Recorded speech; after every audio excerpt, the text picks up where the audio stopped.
Welcome to Inside Data Centers, the podcast from RagingWire. We take a behind-the-scenes look at the home of the Internet and the people that work there. Inside Data Centers is brought to you by RagingWire. They run massive data centers in North America for big cloud companies and the Fortune 1000, and as part of NTT, is one of the largest data center companies in the world. Welcome to episode number 2 of Inside Data Centers, the podcast from RagingWire. My name is John Gilroy. I'll be your moderator today. Did you know that one little town in Northern Virginia with a population of 43,000 people has become the number one data center market in the world? That's right. Not only does Ashburn, Virginia lead the U.S. in data centers, it's bigger than any other country market globally. Today, we're going to find out how sleepy little Ashburn became a high-tech juggernaut. Who better to learn from than two of our guests? First, the music industry has Madonna. The sports world has LeBron. We use a drum roll here or something. And the data center has Buddy, known as Mr. Data Center. Please welcome Executive Director of Economic Development for Loudoun County, Virginia, and the home of Ashburn, Buddy Rizer. Applause, raging applause. Yeah, that's probably the biggest introduction I've ever had. That's pretty amazing. And secondly, a man who has been working in data centers since before the internet, when computers were green screens, called 3270s. Vice President of Marketing for RagingWire Data Centers, James Leach. James, Hello. How are you? Just great. Thanks for having me. Great. Well, Buddy, you got a radio background, so we're going to toss to you pretty quickly here. And, I had a little fun with the introduction, but serious, you have a good reputation here in radio and in the data center market as well. So, Washingtonian Magazine named you as 2018 Tech Titan, along with executives from Amazon, Facebook, Google, Microsoft, Twitter, Uber. So you better have some good answers here, buddy. This is one of those awards that I think if you just stick around long enough, they end up giving you last comedian standing or something like that. No, it's quite an honor, and it's my second year in a row for that honor. And who would have guessed that an old disc jockey that was around long enough to play actual vinyl records on the radio could turn himself into a tech titan? That's been the story. And James, you have no lack of experience here too. Over 2 decades working in this field. And the question I'm going to ask for the day is how did all these data centers get here in Ashburn? Well, I think Buddy and I get asked that a lot, right? In fact, just a few months ago, we gave a presentation at an industry conference that was called "How Did Ashburn Become Ashburn?" or something like that for data centers. And it was a full house. I mean, there were people standing in the back of the room trying to listen minds. in. And I would say probably, Buddy, once a month at least, you get somebody that comes either to visit you or calls you and says, "How can we do here what you've done there?" Yeah. Right? How do we become the Ashburn of Scotland? How do we become the Ashburn of Asia? How do we become the Ashburn of Mississippi or whatever? Yeah. And really, you think about, can this be replicated? And I'm just not sure the collision of events that created this could ever really be replicated again. I mean, when you think about, you talk about game changers, right? And so the first game changer for Loudoun County was when Dulles Airport came here, and then that came with all the infrastructure. Then we like to point to when AOL located their headquarters here in the late 90s. With that came a bunch of fiber, one data center, and then there was the tech bubble and burst. And then about 10 years ago, we as a county really started to take this seriously and saw the opportunity. The 3 buildings that are along the Greenway right next to our office here in Ashburn were empty. And my first job when I came here was to fill those buildings, and so we did some research. We started to ask around, try to figure out. And what we decided on was a proactive attraction strategy to bring more data centers here to Loudoun County. So, I went out and I got a certification in data center management, and we started looking at tax benefits and started looking at power and the fiber and what would it take to build that. And, I can honestly say we never thought it was going to be what it is today, but, it was not by accident. We worked to make it happen. And I'm not really certain that the listeners will kind of understand just the magnitude of the data center market here in Loudoun County and in Northern Virginia. I mean, if folks know anything, they know it's the number one data center market in the world, but it's actually bigger than any other data center market in any other country in the world. And it's 2 or 3 times bigger than any other market in the United States. So you come here to Loudoun County and you drive up and down Waxpool and you're in Data Center Alley. Mm-hmm. And every side of the road is more data centers. And it's not just the data centers themselves, but it's what's going on inside those data centers. Inside those data centers are the most advanced computing systems that you're going to find anywhere.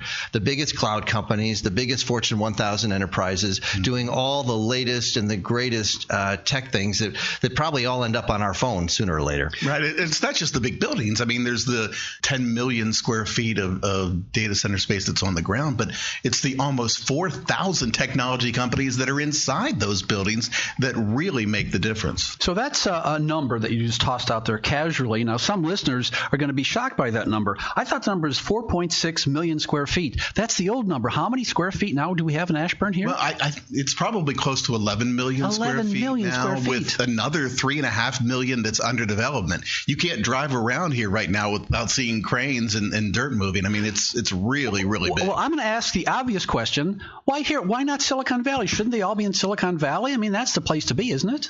Well, I think there's a lot of reasons. First of all, Silicon Valley is a decent data center location. They do have a lot of gravitas there. But when you start to look at the Mid-Atlantic region, where the people are, where the business is really trying to target, this is the area that made sense. And then you start to layer on top of that what was then available land and a proactive approach to it.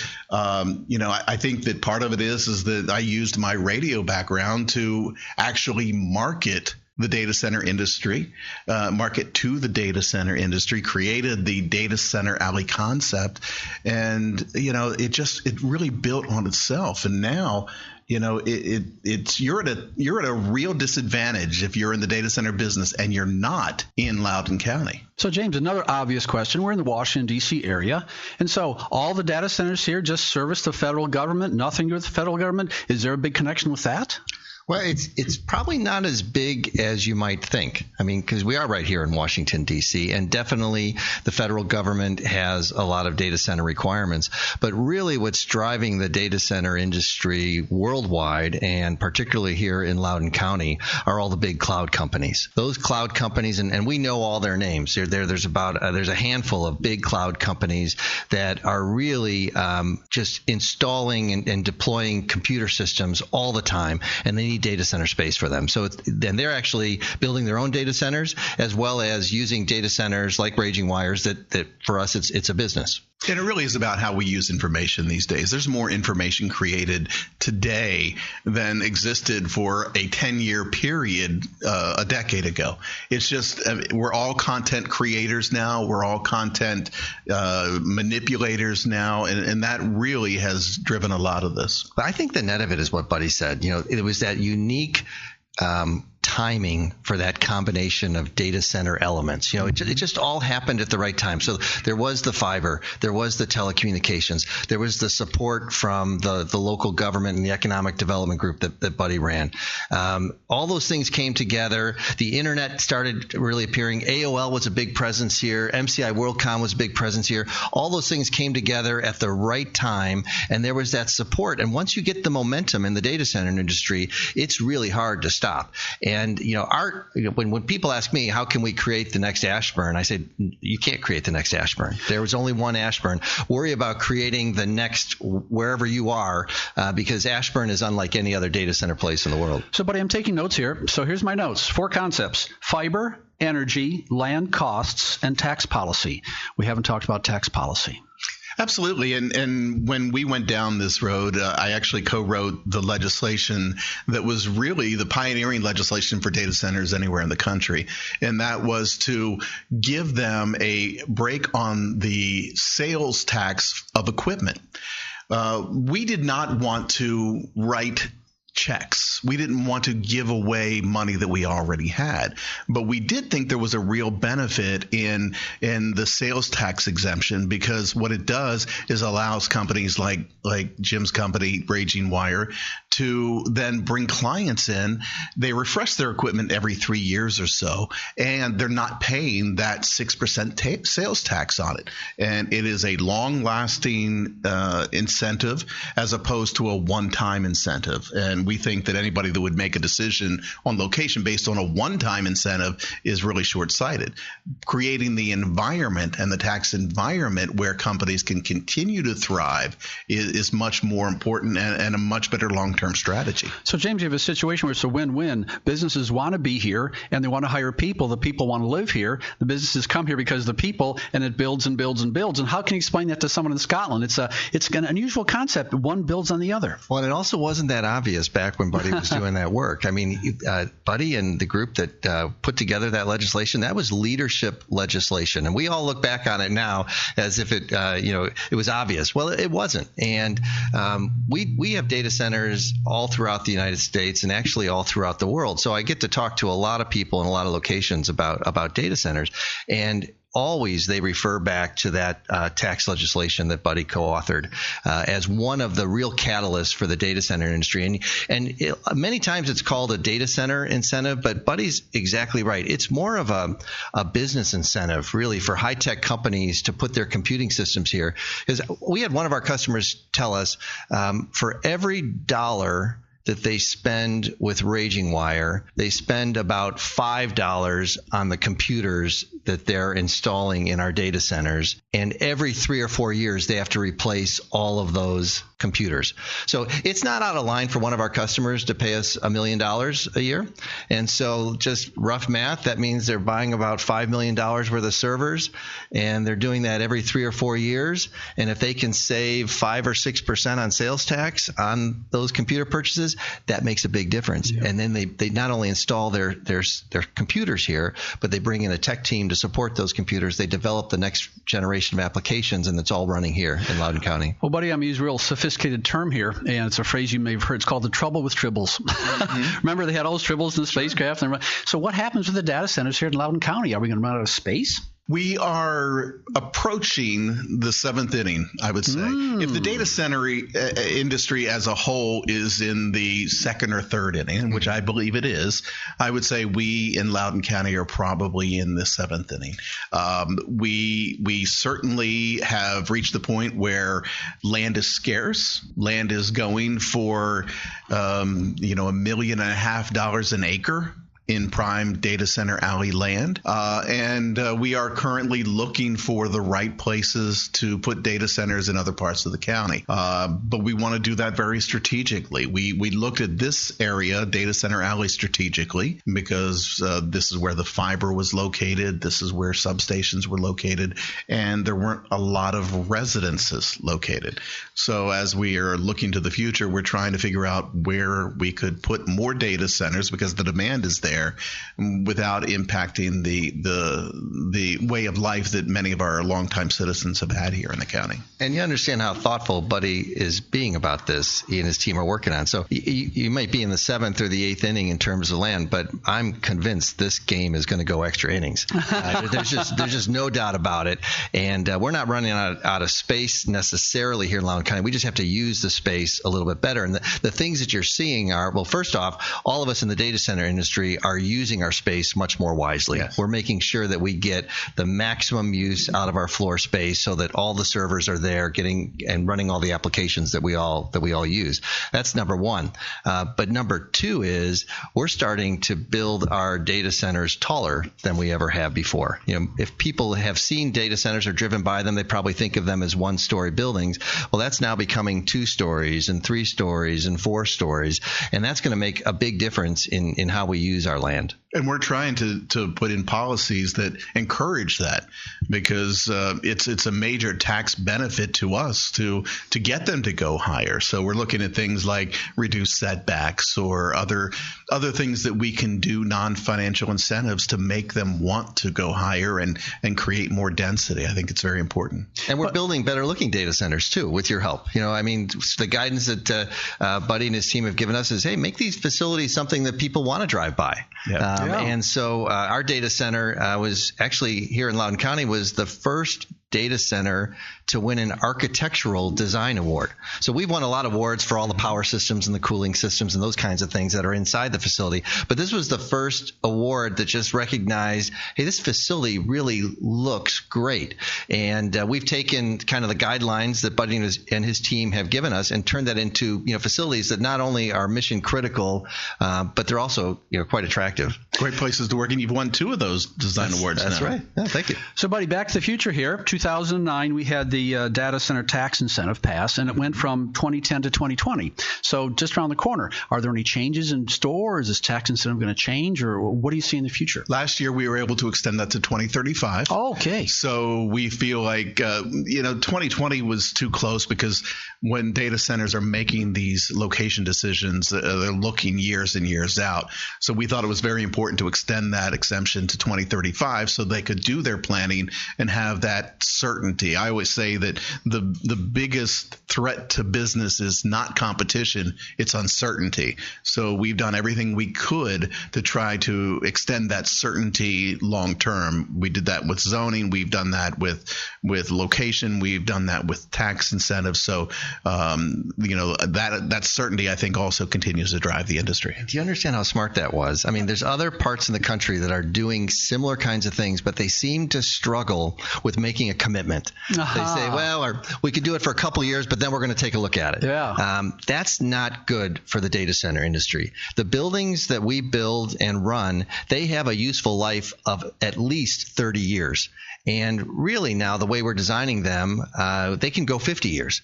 So when we're making these decisions, we're making these decisions for 20 and 30 years, and we don't want a tax policy that's going to change underneath us. And just the result of the work that Buddy was talking about there, in the last year in Virginia, and correct me if I've got this wrong, I believe about $4 billion was spent building data centers in Virginia. And that's a lot of money. But then just to give a little bit more context, that's about 70% of the total amount of investment that occurred building things in Virginia. So this is a real there's real momentum here in what's going on. We've got the kinds of elements that we need in terms of fiber and all those other things, but we also have the encouragement and the support of Virginia and Buddy's team. And the reason we do that is also kind of selfish, right? I mean, we want to do things that are good for the citizens of Loudoun County. In the next fiscal year, we anticipate getting $250 million in local tax revenue from the data center industry. Wow. I mean, you think about how that changes our community and what that means to our citizens, $250 million. We have been able to lower taxes by 20 cents over the last 6 years on our residents.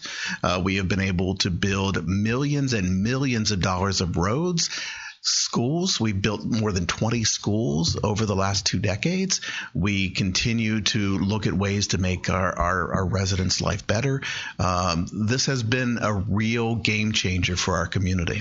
So, Buddy, I got up early this morning, went to Google, typed in your name on YouTube, and I saw this video on CBS News. Yeah. And you're walking around like a construction site, and I can see it right now. You're pointing to the building, and you said, "This is filled up already." Yeah. I mean, and it was last year. Mm-hmm. It's like, so there's got to be some kind of a fast track process for some of these projects. Is that right? Everything we do is in support of the data centers. And when the data centers come to us, it's usually a fast track necessity because they are selling space faster than they can build space. So we have put together top of the line review, and where and I don't want to, disparage California in any way, but where it might take a project 2 years to get approved in California, we can do it in about 3 months. We can have people from plans on this conference room table to operation in about 9 months to a year. And I think that among the advantages that we've been able to offer, I think Jim would tell you that's one of the most significant. Well, and we have a very large data center campus in California, so we know it well. In fact, it's one of the largest data centers in the whole state. And Buddy's spot on. I mean, I don't think we're saying anything to our California listeners that they don't already know, but I believe that CEO Magazine has picked California as the worst place to do business the last 5 years running. Wow. So, but it's still a wonderful place to visit, and we love being there, and our business is doing great in California. But Buddy's right. You got to build a data center, and now we have to build them in about 6 to 9 months. We get a commitment from a customer, and they expect the capacity available in 6 to 9 months. And working with Buddy's team, all these fast track things he's talking about, it's not just the legislation, the tax legislation, but the team that he's got in place that works directly with us to make sure that we get all the approvals and zoning approvals is outstanding. Buddy, I want to jump back in this baseball analogy. And you talked about teams and innings. You're not just sitting up in a fancy building in Loudoun County. There's a groups you got to work with Dominion well, don't you? It is. And that has been a strategic advantage for us as we go out, because we work quarterly on planning with Dominion. We point out Dominion to them Power for the listeners. Dominion, the main power supplier here in the county, and we work with them to show them where we think the growth is going to come. Then they proactively invest in putting in infrastructure so that when companies like Jim say, hey, we need that power, we need 8 megawatts in a year, they already have a head start on being able to deliver that. We have our water company, Loudoun Water, who has also created a reclaim loop throughout Data Center Alley that saves millions of dollars for the data center industry, and is just very eco-friendly and economy-friendly. Buddy, we could do a whole podcast just on that, because there are people thinking about the ecology and data centers. That's a wonderful topic. Maybe sometime down the future. It's when people drive by, that's the kind of stuff they think about. How's the power impacting my community? What about the cooling? What about jobs? What about taxes? We've gone through a lot of the checklists, but not all of them, have we? Well, and I do think that, while data centers use a lot of energy, they don't waste any energy. They are completely green in their approach because it's their single largest cost area. They want to make sure that they're doing that, and they're concerned about the mix of energy and making sure that there's enough renewables in that mix. And we're very lucky to be in a territory with Dominion Power now, I guess, that has been proactive in approaching all of those things. There is no more efficient way to run all the computers that power all the websites that we all want to use than by having those servers in a data center.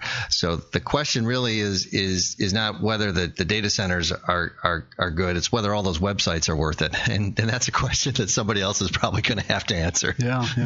James, I was going to ask you about Northern Virginia getting ready for the data centers. So we have water, we have power, we have infrastructure. Any other concerns we should talk about with this?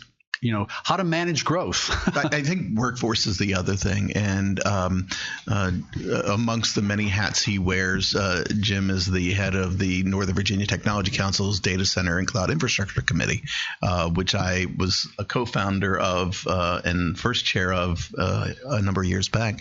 But Jim has worked with our local college system, the Northern Virginia Community Colleges, to create a data center training program that is really going to be state of the art and help supply that workforce of the future.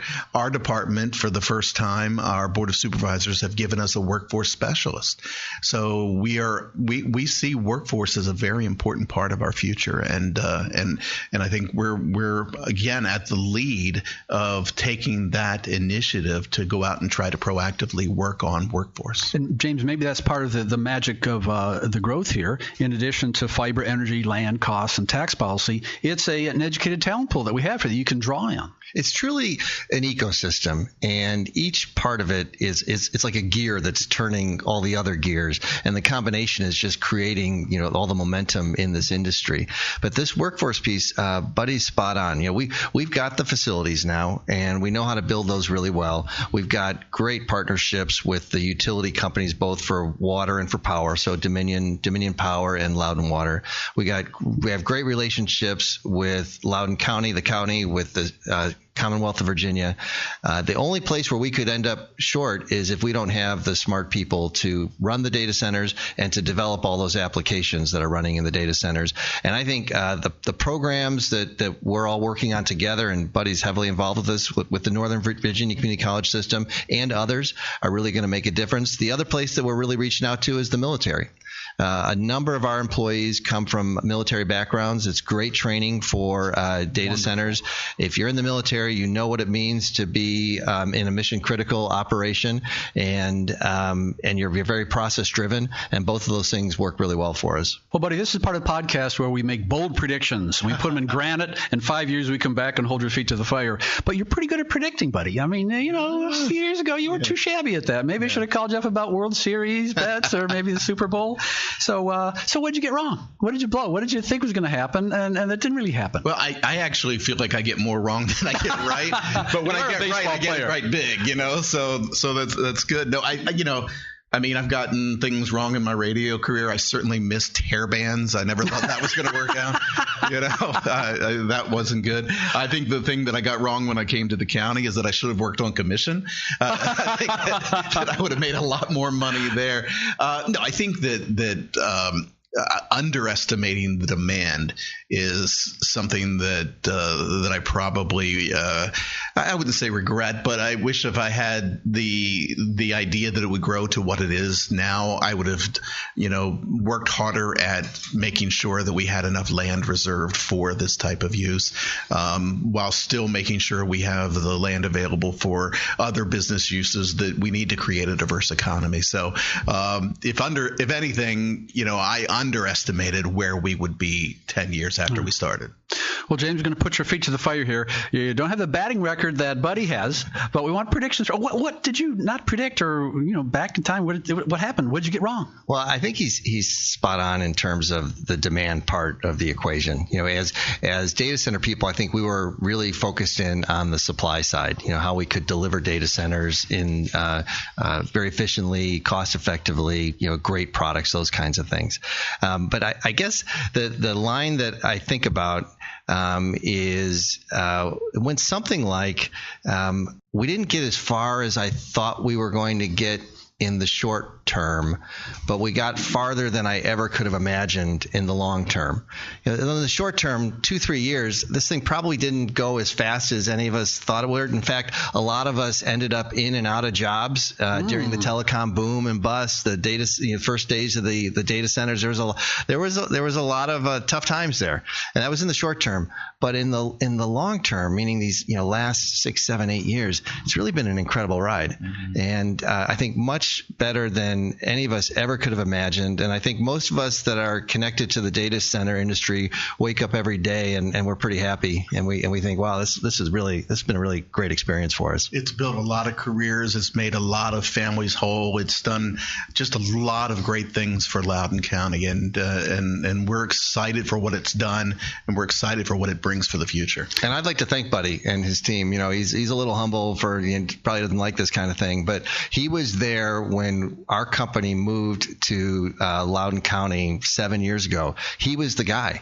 that we met with. He was the guy that helped us find the land. He was the guy that helped us get our plans finalized. And that was a long time ago. Lots happened since then, but we never would have gotten to where we are today without Buddy and his team. And I would tell you, when Doug Adams, their CEO, first came here and met with me, and I told him that we would do certain things in 3 months and 6 months, he looked at me and he's like, said, "No way, that can't happen." I'm like, Doug, if you believe in me, I will make this happen for you. And they jumped forward, and now RagingWire is one of our top corporate citizens, and we're so happy to have him here. Well, gentlemen, unfortunately, we're running out of time here. There you have it. Another episode of Inside Data Centers comes to a close. Thanks for joining me and my guests, Buddy Rizer, Executive Director of Economic Development for Loudoun County, Virginia, and James Leach of RagingWire Data Centers. Hope you learned something useful and smiled maybe once or twice. If you want to connect with us, send us an email to insidedatacenters@ragingwire.com or visit ragingwire.com and look for the Inside Data Centers page in the resource section. And don't forget to like us on iTunes and give us a review.